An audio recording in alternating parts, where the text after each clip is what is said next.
Howdy, howdy, howdy. Welcome back to the Scott Hamilton Show, brought to you by FanStream Sports. Remember, FanStream Sports Facebook page.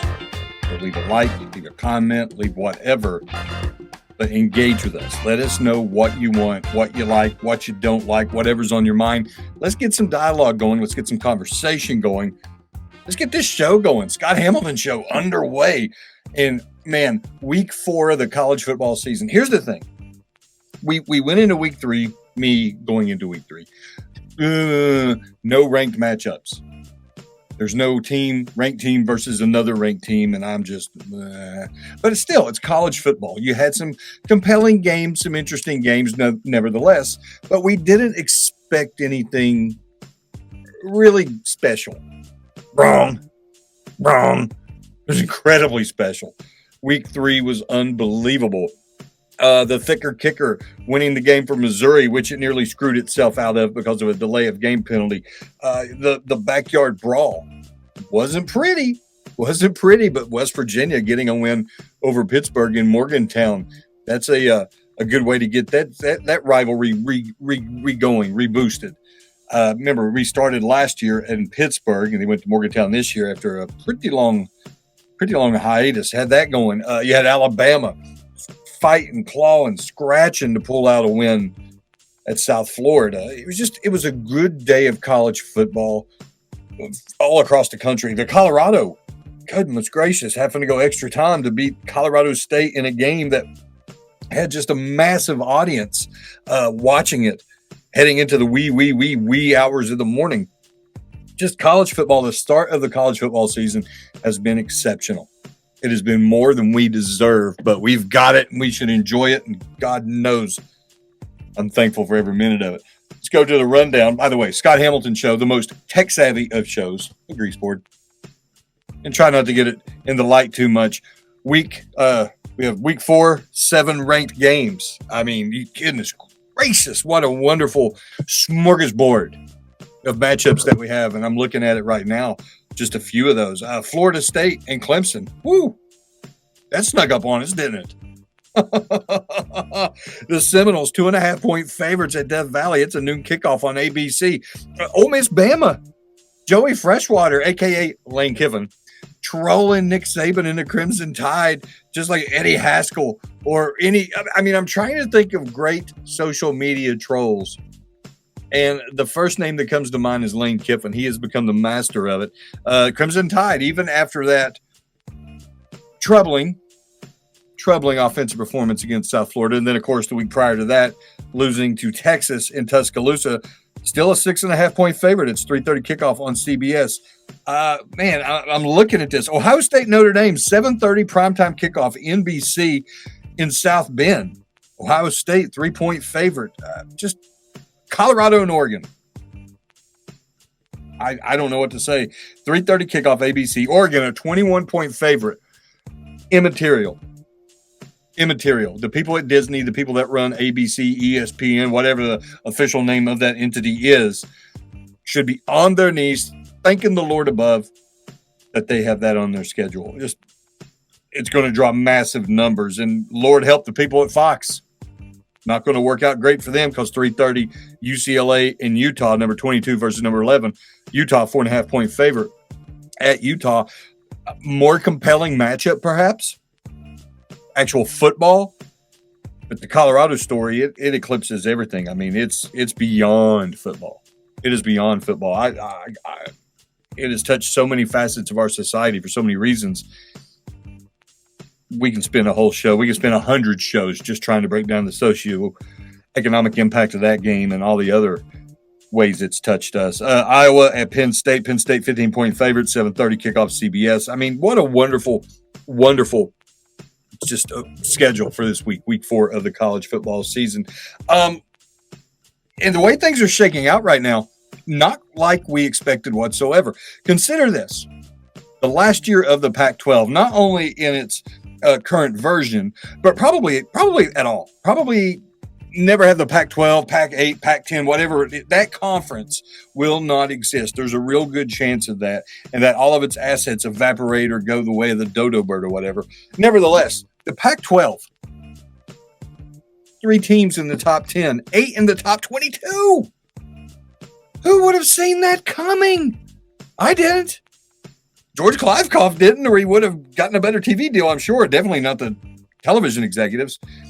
But besides that, it's just been this wacky year. We know, and we've discussed, and we've bemoaned and tried to break down and analyze the struggles of the Southeastern Conference, the vaunted SEC so far this season. Just a really weird year, especially by SEC standards, something that is just swelled over the last decade and a half as that conference has basically owned a long-term lease on the national championship. The ACC, the third team of the top 3, barely keeping it together, a grant of rights, a piece of paper, the only thing holding that conference together. 26-10. 26-10 versus non-conference opponents, including 4-2 versus the SEC, 4-3 versus the Big Ten. The Titans of college football in the ACC has an 8-5 record. Jim Phillips, the guy, well, with Kliavkoff, I guess, who was suckered into the alliance. You remember that kumbaya drum circle with the Big Ten, the ACC, and the Pac-12 when Oklahoma and Texas announced they were going to the SEC. They got together and said, no, bro, if we stick together, we'll be fine. We hang together or we hang separately. Well, you're hanging separately, but nevertheless, Jim Phillips has to be just so happy right now, the way his conference has performed. And, of course, they also have a new headquarters, moving from its ancestral home in Greensboro to Charlotte. Charlotte's got a bigger airport. By the way, that 26-10 record versus non-conference opponents, 5 of those losses are from the teams in Virginia Tech, and UVA. They've combined for those 5 losses. UVA, I give a pass to, considering the trauma that team has to still be coming to grips with after everything that happened last year with the shooting and the players getting killed. It's almost like Tony Elliott, second-year head coach, technically Tony Elliott, thrown into not just the deep end of the pool, but the deep end of the ocean with all that. I'm giving him a pass. Virginia Tech, however, Brent Pryne, that is not a good football team by any stretch of the imagination. It has shown no progress from year 1 to year 2 under him. How patient will they be in Blacksburg? That'll be something we discuss at a later date, I'm certain. Here's some interesting non-football related news. Southern Cal cannot get out of its own way.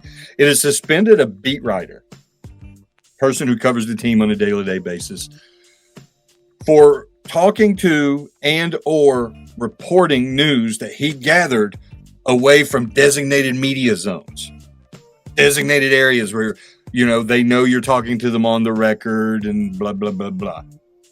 Bogus, man. Bogus. He's doing his job. They got to learn to keep their mouth shut if they're outside those designated zones, or preface everything by this is off the record. That guy's doing his job. And by all accounts, I think he is a first or second year beat writer. Might want to fact check me on that. But the weird juxtaposition of all this, same conference for now, by the way, the Pac-12. And, Southern Cal going to the Big Ten, Colorado headed to the Big 12. Colorado, a content machine. A content creating machine.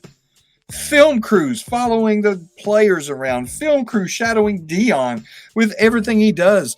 Documentaries galore coming down the pipe. I have no doubt of that. He's already been on 60 Minutes. He's in every other commercial. Social media. What a weird juxtaposition. Could 2 programs be headed in 2 totally different directions with regards to that philosophy? Does it eventually... Does it? Which one benefits the most in the end? Could it be Colorado with going to a new address, the Big 12? If they continue to win, not even at the rate they're winning, but have a winning record this year, bring in another wave of top-notch talent. Could Southern Cal have to start rethinking the way it goes about business? Maybe everybody starts rethinking the way it goes about business. Maybe the prime way is the prime way. It's going to be interesting to explore that the further down the road we go. Sad news. Dartmouth coach Buddy Tevens dead at age 66. And Buddy Tevens, just a really good dude, one of the cool coaches out there, one of the more thoughtful coaches out there. Actually recruited me during his first stint at Dartmouth long ago. long ago. Buddy Tevens was one of the coaches at the forefront of concussion awareness, safety awareness. This may say it more broadly, safety awareness. When to tackle in practice, when to not tackle in practice. How much contact do you have to have on a day-to-day basis during the course of the season, and perhaps even during training camp or spring practice? Buddy Tevens, one of the more thoughtful coaches out there with regards to player safety, had a bicycle accident back in March, some serious health issues resulting from that. I think he perhaps had a leg amputated at one point, and then it just kept multiplying from there. So a terrible loss, not only for Dartmouth and for the Ivy League, but for all of college sports. Not just college football, but for all of college sports. God bless Buddy Tevens, dead at age 66. Let's keep him in our thoughts and prayers. But the thing that has my attention the most, just something that I have screamed from the mountaintops for quite some time.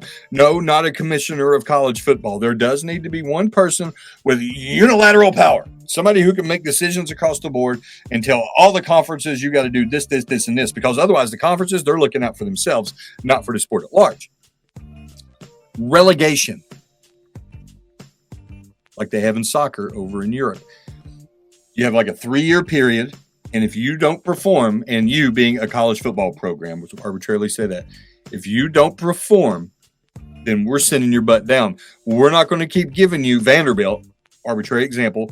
We're not going to keep giving you the same amount that we give Alabama in TV money. We're going to send you down, and we're going to bring up Appalachian State. Appalachian State, you got 3 years to earn your keep, maybe 5 because there's some recruiting involved or whatever. But you get my point. You get my point. And I'm not alone in this. This is something that has been spouted out for a couple of years by media members all around the country. It's not a particularly innovative concept. But up until now, it had never really been explored by an administrator, by somebody actually who coaches a team or runs an athletic department. That's changed.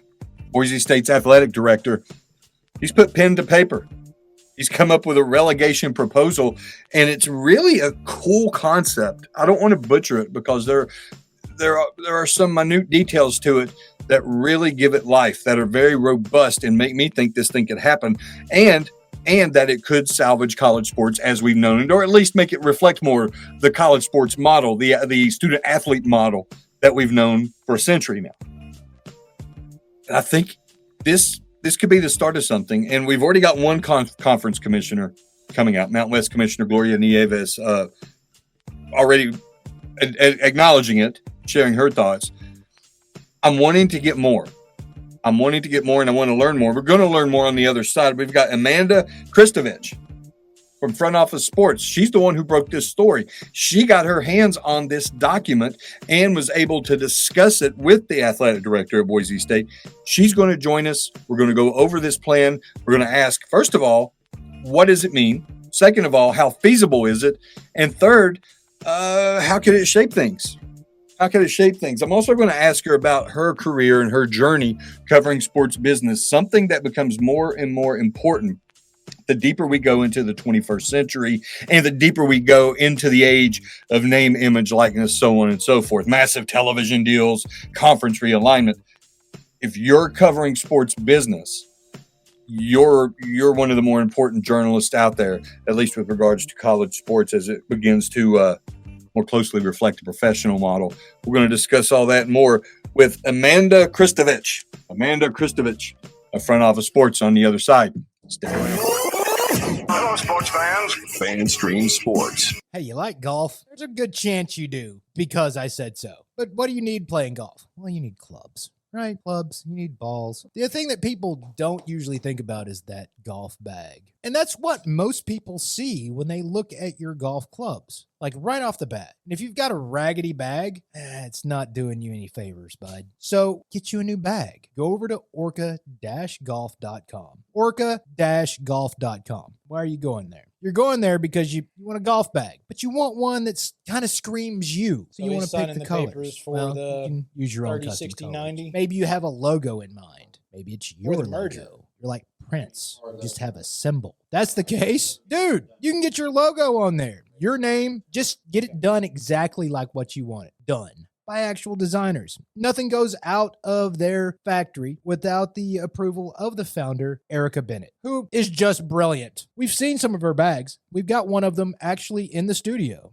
You know what? Dude, it looks good. If you want other people to look at your golf setup and go, man, that just screams Frank. You want that? Then go over to orca-golf.com. Do yourself a favor and use the promo code DSP10 for 10% off and free shipping. I'll say that again, DSP10 for 10% off and free shipping. So do it today because Orca Golf is the best choice in the game. Hi, golfers. IndyCar Tim here. I want to talk to you a little bit about Golf Central Magazine. It's not just a golf magazine. It's the magazine for everything. Turf, travel, philanthropy, and lifestyle. Head over to golfcentralmag.com and check out the latest issue. Some of the regular features in Golf Central Magazine: the Golf Bachelorette of the Month, the Golf Bachelor of the Month, the Golf Cart Girl of the Month, Golf History, Grip It and Sip It. So head over to golfcentralmag.com. It's free. It's the magazine for everything: turf, travel, philanthropy, and lifestyle. Golf Central Magazine at golfcentralmag.com. We'll see you there. All right, guys, time to talk a little bit about Turf Life. You've seen the hats on our heads. You've been or seen the video of the studio. You've seen that the decals are all over the place. Turf Life. Man, it's the brand that salutes the consumer and industry players everywhere whose lives involve turf. What does that mean? That means if you play or have a business or, maybe you're a sports educator, you're going to be on turf at some point. So you live the turf life. So go ahead and tell everybody you live the turf life by having your Turf Life window decal or, the hat or the keychain or the something.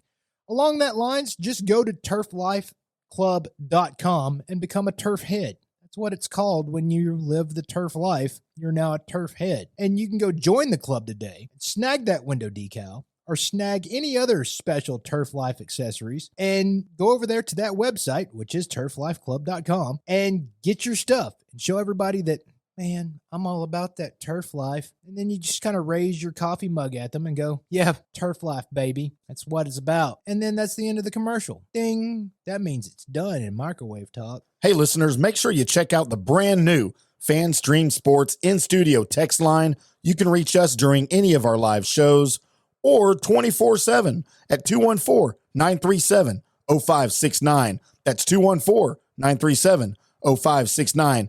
Text us 24/7, day or night, and we'll reply to you and make you part of the show.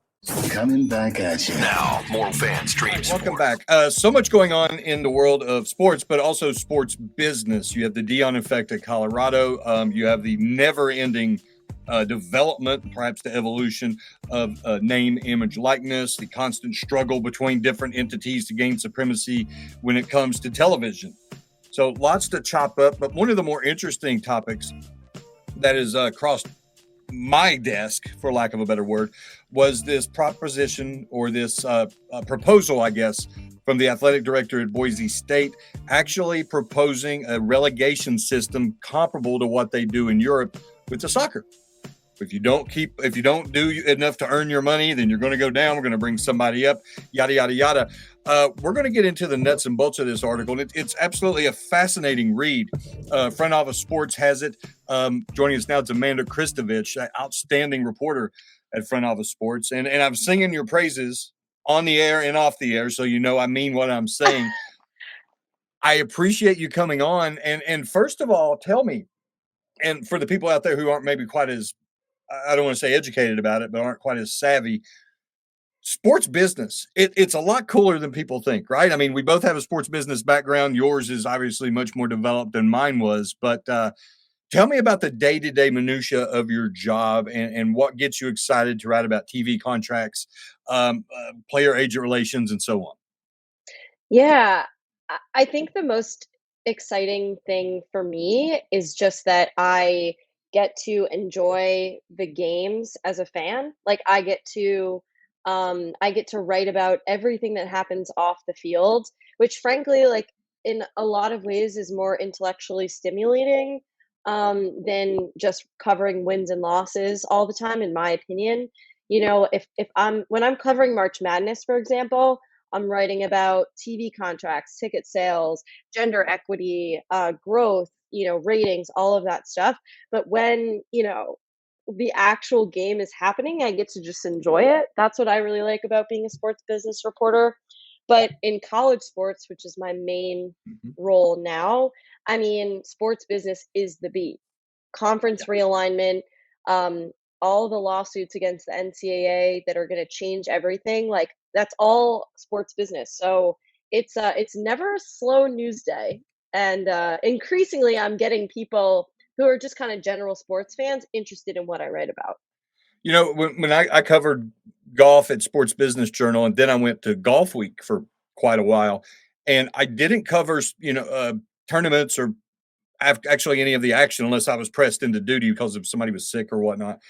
I covered business, golf business, sports business, and what was Mhm. really cool, Amanda, is I didn't write about. I mean, I did to a certain degree that we had a few guys on staff who covered business with golf, but I didn't write about clubs and balls. But I wrote about media deals. I wrote about player agent situations, tournament relations. I actually got paid, Amanda. This was the best part of my job. I got paid to write the page 2 column about media. I was paid to watch Oh, golf and critique it. It was amazing. great. It was so cool. And it was a lot more interesting than you think because like these CEOs become coaches. They're like the equivalent Mhm. of coaches, and the on-air talent is the equivalent of the star quarterback or the point guard. And you see all the shuffling and the wrangling and the competitive side of it. NBC wanting to beat CBS and CBS wanting to beat NBC and Fox trying to be a player in the world of golf. And it Mhm. it gave me such an adrenaline rush, and I look at what you're doing now, and you nailed it. Sports business in college is the beat now. Mhm. Everything that's happening on the field, it's coming from something that has happened in a boardroom or a conference call or something like that. So I have to think, Mhm. being at your age, at your stage in your career, decades from now, people are going to look back and they're going to say, Amanda Christovich, oh man, she's the authority on this stuff. She's the Herbert Warren Wind. She is the Jim Murray of sports That is business. She's the go-to source. Well, maybe you need to write my end of year review, ask for my raise, like, all that. No, but I mean, yeah, I mean, Front Office Sports gave me this opportunity 3 years ago, and they said, "We kind of need someone to cover college." And I said, "Yeah, I can do that." I worked in my athletic department and in college, and I definitely am interested, and I have some business writing skills, some, legal writing skills, covering, like I learned how to cover all that stuff. So, yeah, I mean, I think the beat is interesting because everything is changing right now. Like right now. Will the NCAA even exist in 5 years? We don't know. Uh, I don't need to come up with any of the answers. I just need to write about what's happening. So I have a much easier job than some other people Where you in the are industry. reporting it from the beginning, you don't have to parachute in and try to absorb as much information as possible. It's already institutional knowledge for you. So you Right. do have this blessing. We're joined by Amanda Christovich of Front Office Sports. Amanda, I read this. I got it in my email box. I get the Front Office Sports newsletters, and it's always a good read each and every day. But the headline, the first official proposal for promotion slash relegation in college football, something I've been screaming from the mountaintops for years. How can Vanderbilt get as much money as Alabama? How can Boston College get as much money as Clemson, so on and so forth? But now we actually have a top level college administrator putting pen to paper or sitting down at his laptop or whatever and outlining a plan. Fill us in on this plan, and then let's talk about what it means moving forward. Yeah, so the plan was written by Boise State Associate Athletic Director Michael Walsh, and I met Mike when he was wearing his Director of NIL at Boise State hat. But he works on a lot of the strategic planning for the athletic department as a whole. And so, he's had this idea for a long time. Basically, it's a 24 team football league with 3 tiers. And the way that the landscape looks now, it would make most sense if those teams came from, the Pac 12 leftovers, Mountain West, AAC, maybe Conference USA, right? All the Pacific and Central time zones. And it's 3 8-team tiers, and obviously there's performance bonuses. And at the end of the season, the last place team in tier one gets relegated to tier two. First place team in tier two takes their spot, just like happens in European soccer. Um, but the interesting thing to me, in addition to all that, is that he basically said this doesn't have to be like a new conference. It can be more of an alliance situation so that the Olympic sports can stay in their current regional conferences and capitalize on the automatic bid structure that the NCAA has for basketball, for softball, for all these other sports where there are big tournaments.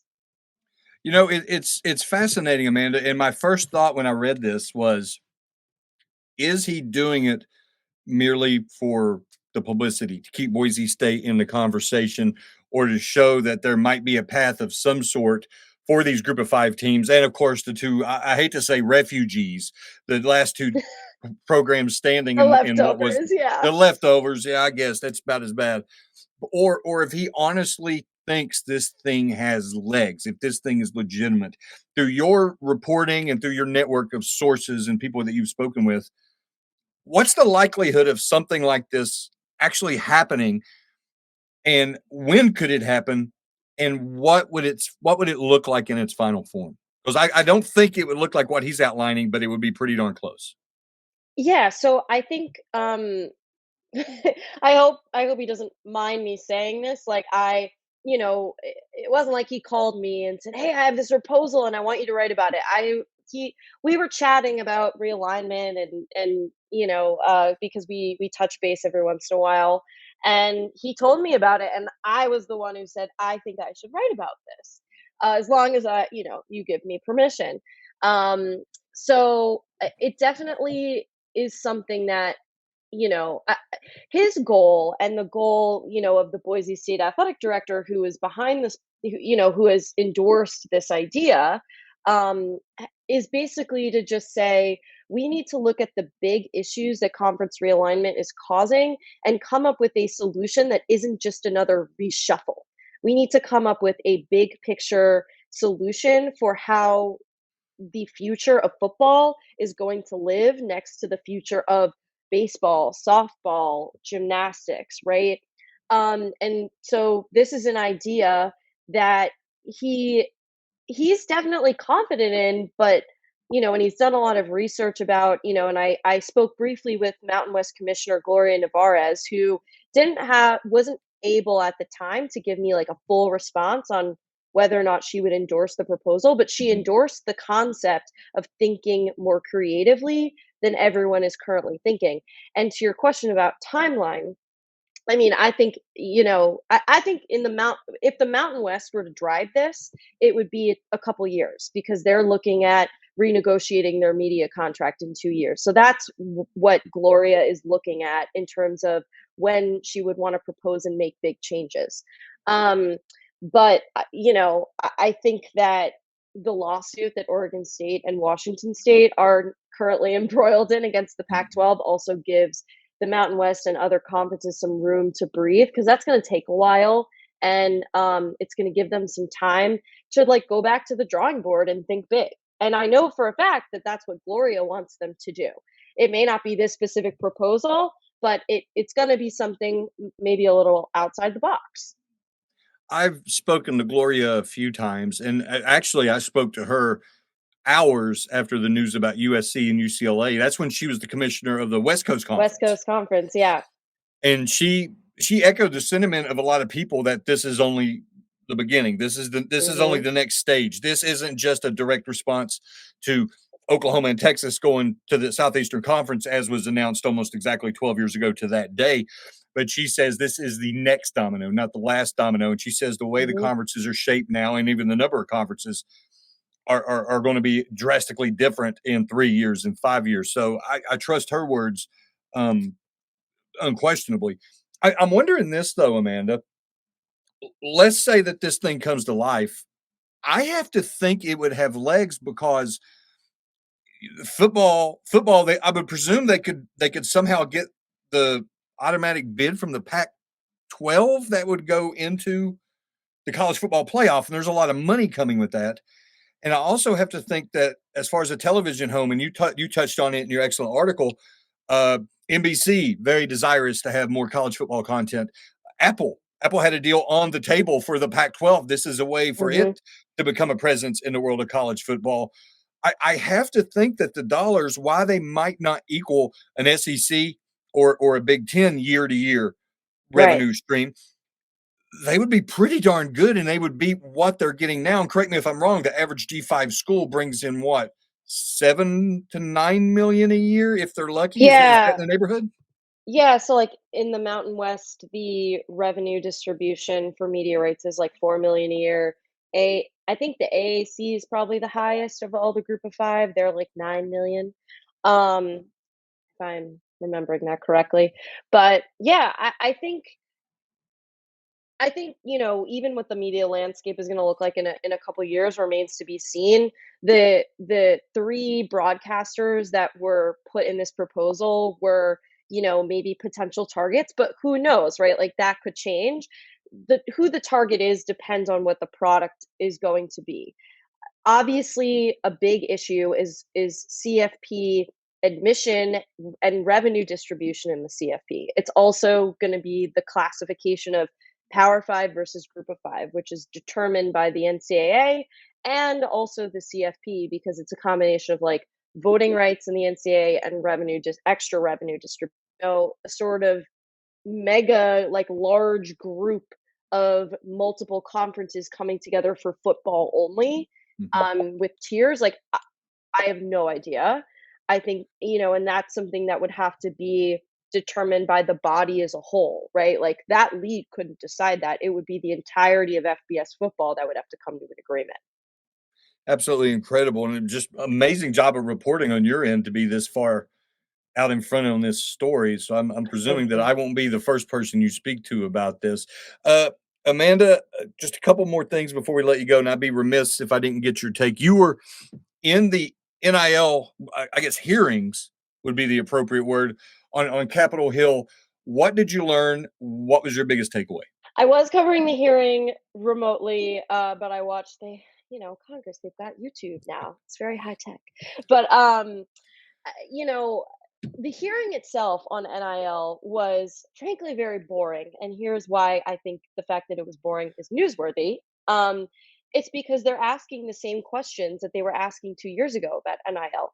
And the administrators are by and large giving the same answers that they were given 2 years ago. Obviously, collectives didn't exist, so that's kind of a new thing.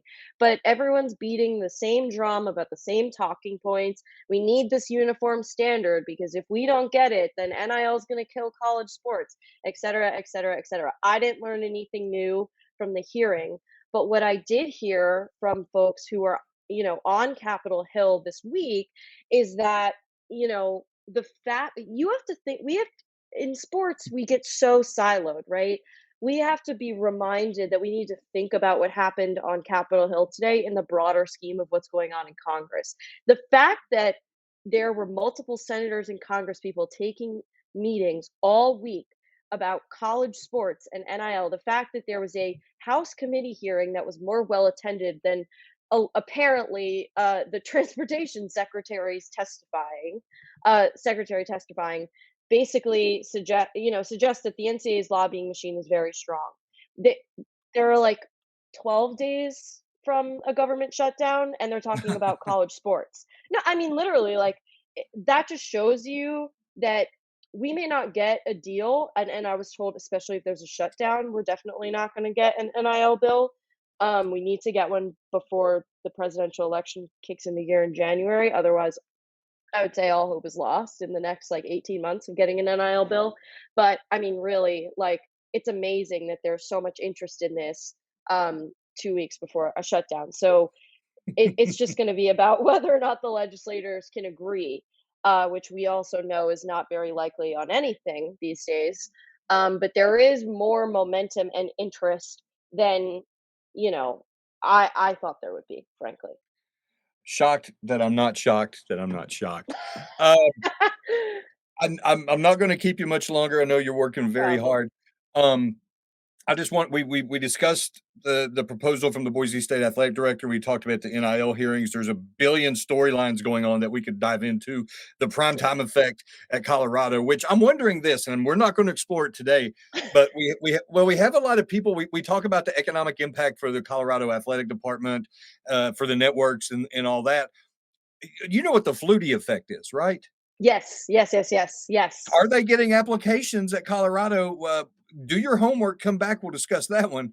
I'm wondering You and that. my editor have both asked that question. So I think in December I'll get an answer for you.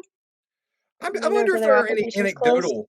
I wonder if we can get some anecdotal evidence, though, maybe from some people in the admissions department. Hey, you Mhm. wouldn't believe how many emails I'm getting, or just just cold calls. Hey, tell me about Colorado. I would love to know that. So we're planning on diving into that issue. But what else, though? And you can be brief as you want with this. What is the thing that we need to be prepared for next? We know about NIL, that's a thing. We know about the prime effect, that's a thing. We know about TV deals. What's the next evolution of sports business that's gonna get our attention and keep our attention for an extended period? Yeah, it's the question of whether or not college athletes are employees under federal US employment law. There are several cases in the works right now, one in the federal court system, one or two, technically one unionization petition at the NLRB, National Labor Relations Board, that was literally just filed last week. There are two other pending cases at the NLRB related to the employment status of college athletes. So there are multiple advocacy organizations trying to get athletes, whether it be collective bargaining rights, unionization abilities, or literally paid salaries. That is going to be going to be the crescendo of the sort of, I guess, like slow moving changes to athlete compensation. Crescendo. That's a big Yeah, time word.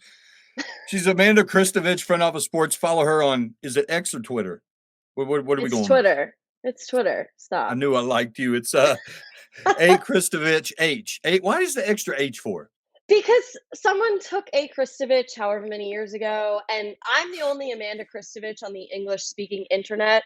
I think it must be a cousin or somebody. I have a fabulous cousin who took Christovich on every single platform. He's a few years older than me, so he beat me to it. Anyway. I have so many more questions now, but I'm not going to keep you to that.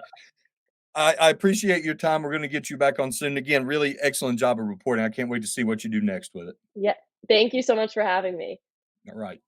I have to say, I really enjoyed our conversation with Amanda. Just so much insight. There were myriad topics that I wanted to bring up with her that we could have gone into deeply. We could have had deep dives on any number of issues. The Dartmouth basketball players who have filed, 15 of them, who have petitioned to join a union. We could have gotten into great detail regarding the TV deals, the failed TV deal with the Pac-12, the grant of rights for the ACC, so on and so forth. We could have jumped into that and swam for a long time. Amanda's knowledge, unassailable, unquestionable, her point of view. So I appreciate her time very much. If this relegation thing takes off, the individuals who will benefit the most, it's going to be the Olympic sports, and Amanda touched on that. If they can figure out a way to pull together football and do it separately and still have a seat at the table, and I think that's one of the actual quotes, and I'm going to pull it up now because it's worth repeating this quote to perfectly summarize everything that they're planning. So again, this proposal brought up by Michael Walsh, the associate AD at Boise State. Here's what he said, and it's a marvelous quote. The proposal, and I'm reading directly from Amanda's article. The proposal begins by telling athletics officials to, quote, control what you can control. In reference to the power conferences, it asks, quote, do you want to be at the kids' table under the same roof or eating at a different establishment? I think that perfectly sums up everything. Everything. So you could be at Ruth's Chris Steakhouse. We'll use that. And you could be in the far corner, out by the bathroom and the kitchen door, and you're getting hit. Yeah, you're in the building, and that's great, but what a pain in the rear. Or you can have a primo seat at a steakhouse that's almost as good. And at the end of the day, when everybody goes to the after party, you would still have a chance to go to that after party because of the current construct, or rather the construction of the upcoming 12-team college football playoff. You're going to get an automatic bid. At least that's the way I interpret it, that the automatic bid to the playoff would be included in this structure. What a fantastic deal. You'll get the money from that. You'll get an opportunity to prove your worth.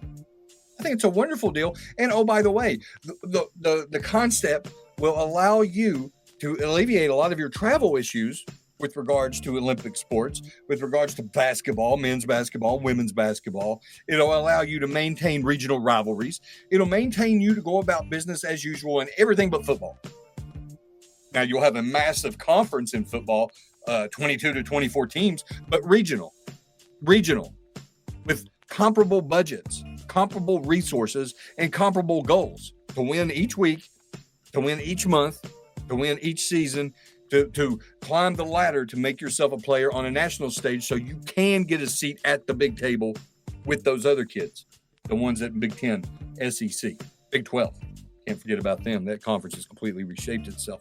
I want to explore this more. I'm sure there'll be some reactions coming out over the next few days. Some intrepid journalists will ask administrators, coaches, so on and so forth on their respective beats to give their opinion, to share their thoughts on this. I'm anxious to see what the response is, because if this happens, if this comes to life, it would make up for so much. Because all of the realignment that's taken place to this point has not at one single moment considered the plight of the student athlete. And I'm not talking about the football player who has myriad NIL deals, who flies on a charter jet on Friday, plays a game Saturday, flies back on said jet Saturday night, perhaps even early Sunday. No, I'm talking about the softball player. I'm talking about the golfer, the tennis, the soccer player, the Olympic sports athletes who are going to face incredible travel demands.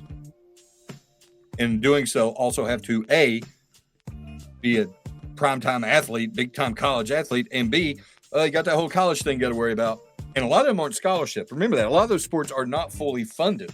Only, to my knowledge, and I might be speaking out of turn, it could be different each and every institution, but football, men's basketball, women's basketball, those are the only fully funded sports. The rest of them, they get X number of scholarships, and they have to divvy those out appropriately and try to field complete rosters out of it. Not a full scholarship for each and every athlete. And NIL dollars are not going to tennis players. NIL dollars are not going to track and field athletes. So it's not like they can make up anything there. So this could be a model that would represent the student athlete as we've known it, while also propping football up to bring in the big bucks that it has been bringing in for such a while now, and it's only going to get more and more and more and more and more. So I can't wait to see how this plans out. I hope it happens. That's it for the show. Thanks for stopping by. I want to thank Amanda Christovich of Front Office Sports for coming aboard. We've got to make her a regular on the Scott Hamilton Show. Week 4 of the college football season, it's coming up. I mean, I can see it at the end of the driveway, man. It is here. We're going to, next episode, dive in to the matchups, get some predictions. We got Peter Burns of the SEC Network is going to join us for his weekly appearance on the Scott Hamilton Show. We'll get his take of everything going on in the SEC, bounce around a few other national stories, and chop up the news of the day. But until then, remember, fanstreamsports.com, Fanstream Sports mobile app, available on both iPhone and Android. And, of course, hit us up on the Fanstream Sports Facebook page. Leave a like, leave a comment, suggestion, gripe, bitch, moan, whatever you got, bring it. We want it. We want to be better. The only way we can get better is by having dialogue with you. And don't forget to hit me up on Twitter, X, at ScottH4456. Otherwise, until next time, be safe.